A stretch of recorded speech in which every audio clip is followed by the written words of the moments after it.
Chers bien-aimés, bonjour. Vous êtes avec le pasteur Hilaire Ninahazwe sur une autre plateforme, Shingirina Imana Nzima, rendez témoignage au Dieu vivant. Je reviens ici sur cette plateforme pour vous entretenir sur la parole de Dieu. La seule motivation qui m'amène ici, c'est d'annoncer la bonne nouvelle. La dernière fois, on s'est entretenu, on a parlé des événements en cours à l'est du Congo ou dans la région des Grands Lacs plus précisément. Et on a vu beaucoup de gens s'intéresser au début et après, ils se sont, je dirais, ils se sont calmés, ils se sont habitués. Mais il y a plein de choses à dire et les événements ne se sont pas arrêtés. Euh, je pense qu'il y en a qui se sont faits aussi avec les situations et où d'ailleurs personne ne maîtrise la vraie situation ou la vraie donne. Cela importe peu. Mais ce qui intéresse le diable ici, c'est que le diable puisse emporter beaucoup de gens ou plusieurs milliers dans son sillage. Et ce qui est dramatique, c'est que même les estrades, même les places, les lieux saints ou les lieux qui sont supposés être saints, c'est là-bas que le débat s'est emporté. Je viens ici vous redire encore une fois que la parole de Dieu nous interdit de tuer.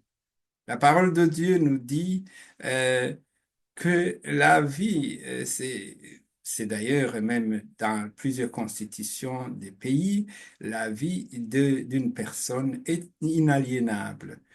Et je reviens maintenant ici pour interpeller qui que ce soit ici à faire bien attention. En réalité, nous irons au paradis, nous irons au ciel, nous irons auprès de Jésus-Christ selon notre foi. Ce n'est pas une communauté qui nous amènera là-bas, ce n'est pas une dénomination qui va nous amener là-bas, mais ce sera notre foi. Notre foi en Jésus-Christ. La parole de Dieu nous dit, quiconque, euh, la parole de Dieu nous dit, je vais le lire pour être un peu euh, plus précis. Oui, la parole de Dieu nous dit, oui, Dieu a tant aimé le monde qu'il a donné son Fils unique, pour que tous ceux qui placent leur confiance en lui échappent à la perdition, qu'ils aient la vie éternelle. En effet, Dieu n'a pas envoyé son Fils dans le monde pour condamner le monde, mais pour que celui-ci soit sauvé par lui. C'est lui qui met sa confiance en lui n'est pas condamné, mais celui qui n'a pas foi en lui est déjà condamné. Cela, car il n'a pas mis confiance en la personne du Fils de Dieu. Vous m'excuserez, ici nous avons la version Semeur. Bon, c'est une version qui est aussi correcte. Nous avons l'habitude d'utiliser la version Louis II. Mais le fait est que seul Jésus-Christ, il est le chemin, la vie et la vérité. Donc, ici, je pense que beaucoup de gens ici sont en train de croire que parce que je prie à tel endroit, parce que je suis dans tel groupe, j'ai droit au salut. Le salut ne vient nulle part ailleurs, ne vient que en Jésus-Christ, qu'à travers Jésus-Christ. Et d'ailleurs, dans la Bible nous en parle dans Actes des Apôtres 4:12 où il est dit euh, ce qui suit. C'est en lui seul que se trouve le salut dans le monde entier. Dieu n'a jamais donné le nom d'aucun autre homme par lequel nous devions être sauvés. Mais c'est quel nom est-il question ici? Il s'agit du nom de Jésus-Christ.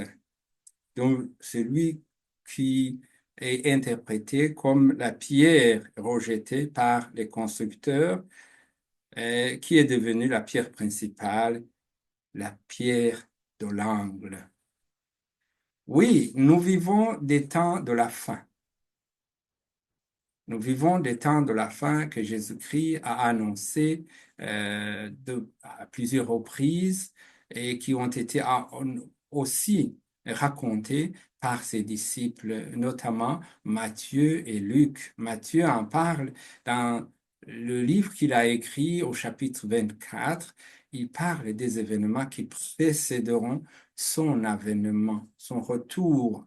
J'étais dernièrement avec mon épouse, on avait rendu visite à une famille chrétienne. Ce sont des gens vraiment qui sont attachés au Seigneur et qui regrettaient de voir que dans la foi ou dans la croyance même de l'Église, ils ne voyaient pas des gens croire vraiment au retour du Christ.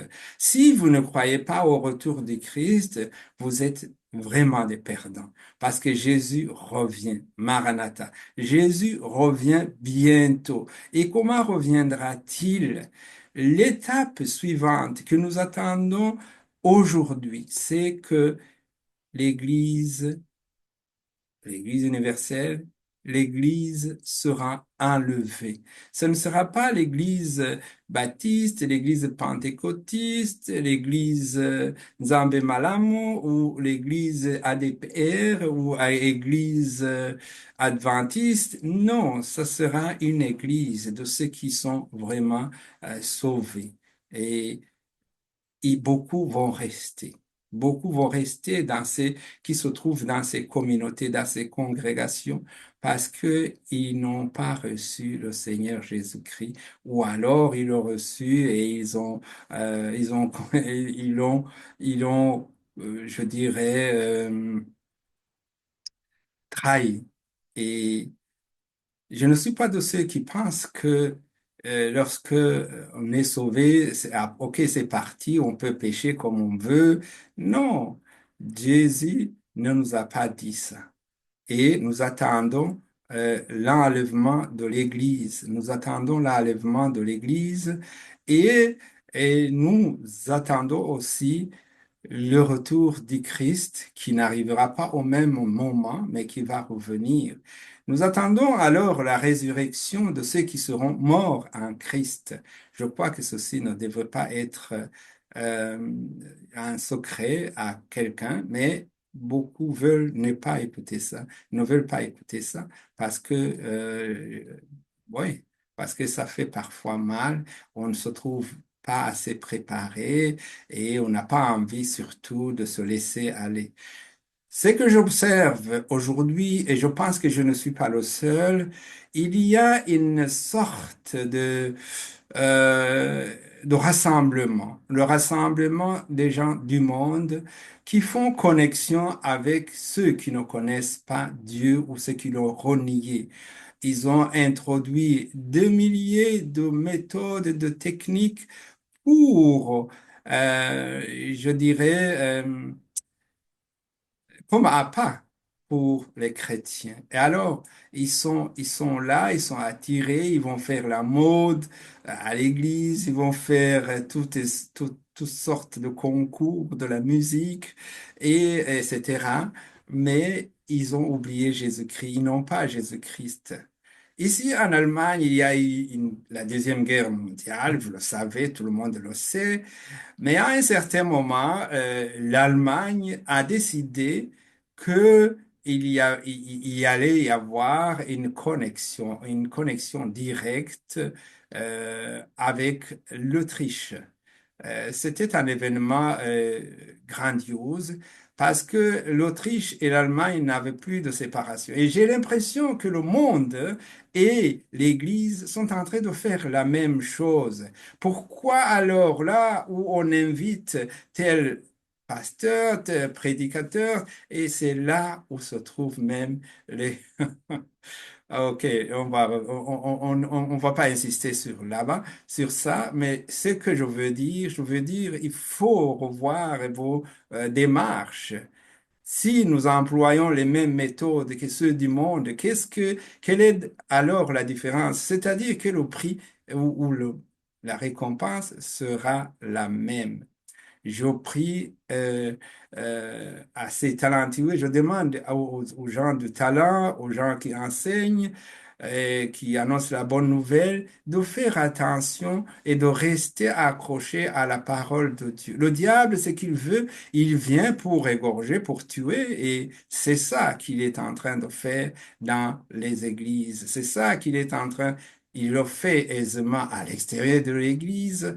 Et je pense que vous devez, et chacun doit être comme ces chrétiens de Beroé, qui, à chaque fois qu'on leur annonçait la bonne nouvelle, eux, ils étaient très occupés à vérifier si vraiment la parole de Dieu qu'on leur annonçait correspondait à la parole de Dieu qui vient, que le Saint-Esprit approuve.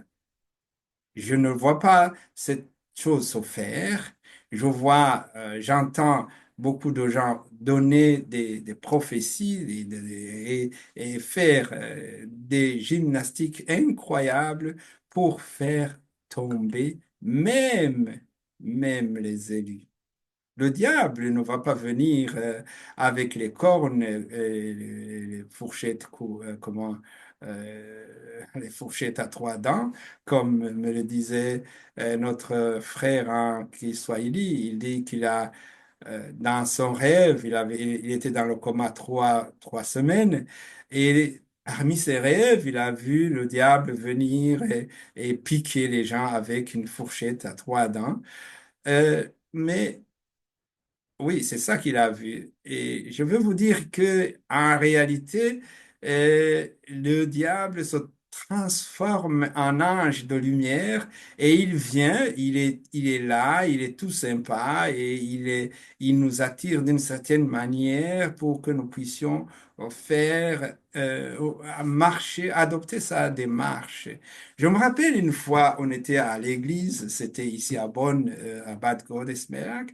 Et c'était une église très de réveil très actif et d'ailleurs elle existe toujours.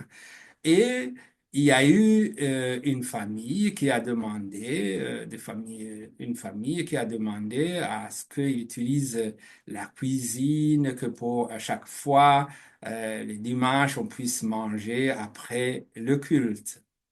Évidemment, le pasteur et tout le monde ont accepté. Mais tellement la cuisine était tellement bonne, la cuisine était tellement bonne que beaucoup de gens venaient ou attendaient même que l'heure d'ouvrir le resto soit ou arrive pour venir à l'église. Et à la fin, on avait plein de gens qui remplissaient l'église, mais qui étaient venus pour manger. Je vous prie de faire attention dans ces choses-là. Oui, ne venez pas pour d'autres intérêts. J'ai vu aussi dans certains endroits, et ça, ce n'était peut-être pas ici, mais où des gens disaient, oui, mais j'avais prévu de venir parce que j'ai envie de rencontrer tel ou tel. Mais recherchez premièrement le royaume de Dieu et tout le reste vous sera donné par dessus. Je viens ici, je parlais de la guerre qui est à l'est du Congo. J'ai entendu beaucoup de gens parler et parfois j'ai envie de pleurer quand j'écoute certaines personnes parler. Je suis désolé et il y a des images qui sont insupportables. Nous, des années 60, nous sommes nés, nous avons grandi dans des contextes qui étaient déjà, je dirais, pourris. Nos parents n'ont pas réussi euh, à nous protéger de voir et de vivre des situations désastreuses. On dirait que ça continue. Mais nous étions protégés parce que à ce moment-là, il n'y avait pas les médias, les réseaux sociaux comme aujourd'hui. Qu'est-ce que vous pensez quand vous voyez des enfants en train de regarder les scènes macabres qui se passent dans la région des Grands Lacs? Quelles personnes adultes feront-ils ou y feront-ils? Je vous prie de penser à cela. Moi, depuis une bonne trentaine d'années, je me suis abstenu de regarder des images euh, de cet ordre et je refuse de les regarder parce que ça affecte, hein, ça affecte et ça ne peut que conduire dans le péché, d'une manière ou d'une autre. Oui, ça ne peut que conduire dans le péché. Et je crois qu'il faut oser dire la vérité. Il faut oser dire la vérité et oser dénoncer ce qui est mal, ce que beaucoup ont peur de faire parce que ça ne rencontre pas le narratif de tel autre pays. Mais ici, on n'est pas ici pour plaire les pays. La dernière fois, je vous ai dit, je vous ai fait remarquer, ou disons, j'ai demandé à ceux qui s'en prenaient aux chefs des États ou aux responsables n'importe comment. J'ai fait remarquer que c'est un péché, et c'est un péché, ça le reste. Ça le reste parce que tout pouvoir a été dit tout au moins homologué ou autorisé par Dieu. Il n'y a pas de pouvoir qui n'est pas de Dieu. C'est-à-dire que Dieu n'approuve pas nécessairement les tueurs ou les dictateurs ou les pécheurs, disons cela, si on veut être poli, ou les corrompus, mais Dieu les tolère. Et tant qu'il les tolère, c'est pas à nous de nous mettre en avant ou d'être plus audacieux ou plus courageux que Dieu. Dieu sait jusqu'à quand ils vont tenir et un jour, il y aura un régime dans le monde entier, un régime de juste. Ce sera celui de Jésus-Christ. Et nous l'attendons, je vous le rappelle. Voyons, lisons un peu dans Éphésiens 4, verset 29. Ne laissez aucune mauvaise parole franchir vos lèvres, ayez au contraire des paroles empreintes de bonté, qui aident les autres à grandir dans la foi selon les besoins. Ainsi, elles feront du bien à ceux qui vous entendent. N'attristez pas le Saint-Esprit de Dieu, car par l'Esprit de Dieu, Dieu vous a marqué de son sceau, de son cachet, comme sa propriété pour le jour de la délivrance finale. Amertume, irritation, colère, éclat de voix, insultes, faites disparaître tout cela du milieu de vous, ainsi que toute forme de méchanceté. Soyez bons et compréhensifs les uns envers les autres, pardonnez-vous réciproquement, comme Dieu vous a pardonné en Christ. Je viens encore une fois vous dire, évitez des paroles désobligeantes, des paroles faites pour humilier, évitez aussi de propager des mensonges. Ça sera une bonne chose. Parce que toute parole que nous prononçons aujourd'hui nous sera présentée et on répondra à cela devant Dieu. Et je ne veux pas répondre à des paroles maladroites devant Dieu. Je souhaite de tout cœur que cela soit aussi comme ça pour toi, pour vous qui m'écoutez ici. Nous sommes de tout cœur avec les victimes des violences qui se passent dans la région des Grands Lacs, partout où elles sont, et nous souhaitons que tout s'arrête, que toutes ces tueries, toutes ces barbaries s'arrêtent, et seul Dieu est notre Maître, et seul Dieu pourra nous consoler. Soyez consolés, vous tous qui vous sentez seuls. Tout à l'heure, j'ai remercié Dieu dans ma langue maternelle pour m'avoir épargné la vie. Le 20 2022, le 24, j'étais très malade. Et l'Éternel m'a fait grâce. Il m'a ramené à la vie alors que j'étais tombé dans un endroit où je ne sais pas si je vivais ou si je ne vivais pas. Une parole m'a été soufflée pendant que j'étais dans cet endroit que je peux appeler no man's land, cet endroit inconnu, un endroit incertain. Et une parole m'a été soufflée à l'oreille, où sont les enfants? Où sont vos enfants à vous? Il faut leur annoncer la parole de Dieu afin qu'eux aussi, ils bénéficient du salut. C'est par ces paroles que je vais clôturer. Et avant cela, je voudrais lire le psaume 139. Tu m'as fait ce que je suis et tu m'as tissé dans le ventre de ma mère. Je te loue d'avoir fait de moi une créature merveilleuse. Tu fais des merveilles et je le reconnais bien. Mon corps n'était pas caché à tes yeux, quand dans le secret je fus façonné et tissé, comme dans les profondeurs de la terre.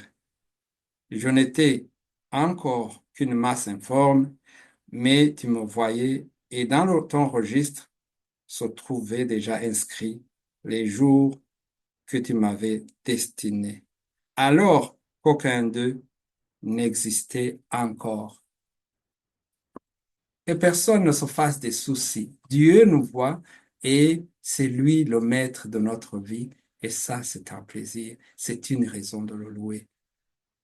C'est avec plaisir que j'ai pu m'entretenir avec vous. Nous, nous faisons rendez-vous la prochaine fois. Vous pouvez appuyer sur abonner, sur la cloche de notification, sur le liker et tout ce qui se demande là-bas. Si vous voulez nous contacter, notre numéro se trouve aussi en bas. Vous allez le retrouver là-bas. OK, on va prier. Éternel Dieu, nous te disons merci pour les merveilles que tu fais.